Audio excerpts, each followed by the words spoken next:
काजीरंगा से भाजपा के उम्मीदवार कामाख्या प्रसाद तासा का चुनाव प्रचार जोर शोर से चल रहा है। इस दौरान तासा इस बात पर भी आश्वस्त दिखे कि काजीरंगा सीट पर भाजपा के विरुद्ध कोई प्रतिद्वंदी ही नहीं है। उन्होंने इस बात का भी दावा किया है कि चुनाव में भाजपा 13 सीटों पर जीत दर्ज करेगी। उन्होंने इस बात से भी अवगत कराया कि जनता का उन्हें पूर्ण समर्थन प्राप्त है। कांग्रेस तो यार नहीं, काजीरंगात कांग्रेस নাই আৰু আছে যিমানটো আছে সিমানটো তেও প্ৰতিদ্বন্দ্বী হ'ব পাৰে, কোনোবা নিৰ্দলীয় মানুহ প্ৰতিদ্বন্দ্বী হ'ব পাৰে, এনেকুৱা কোনো নিৰ্দিষ্ট কথা নাথাকে।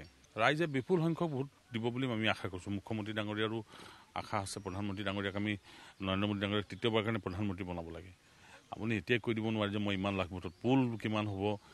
কেশৱ মহন্ত ডাঙৰীয়াই হওক, অতুল বৰা ডাঙৰীয়া হওক, সুন্দৰ সঁহাৰি দিছে। তেওঁলোকে জ্যেষ্ঠ ভাতৃ হিচাপে ব্যক্তিগতভাৱেও ভাল সম্পৰ্ক আছে, দলীয়ভাৱেও ভাল সম্পৰ্ক আছে। দেৰগাঁৱত ভৱেন ভৰালী ডাঙৰীয়াই সুন্দৰভাৱে সহযোগ কৰিছে আৰু সমগ্ৰ লোকসভাটোত অসম গণ পৰিষদৰ ভাৰতীয় জনতা পাৰ্টীৰ এটা ভাল সম্পৰ্ক স্থাপিত হৈছে। আৰু মই ভাবোঁ যে ইয়াত কোনো ধৰণৰ ডিমত থাকিব নালাগে। মুখ্যমন্ত্ৰী ডাঙৰীয়াৰ অংক কোনোদিন ভুল হোৱা নাই। তেওঁ আজিহে মুখ্যমন্ত্ৰী হৈছে, তাৰ আগতো যিবিলাক তেওঁ প্ৰেডিক্ট কৰিছে, প্ৰেডিকশ্যনবিলাক মোটামুটি 90% ফুলিয়াই যায়।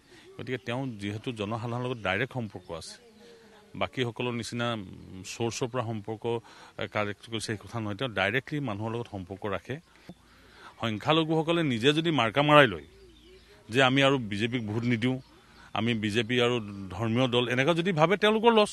সংখ্যালঘুৱে য'ত য'ত ভোট দিছে সেইকাৰণেতো সংখ্যালঘুৰ অৱস্থাটো বহুত বেয়া লৈ গৈছে। তেওঁলোকে আপুনি UDFৰ সমষ্টিবিলাক গৈ চাওক, এওঁলোকে সকলো সময়তে UDF বা কংগ্ৰেছ বিচাৰি থাকে আৰু কংগ্ৰেছৰ দিনত সৰ্বাধিকভাৱে সংখ্যালঘু মানুহখিনি চাফাৰ কৰিছে।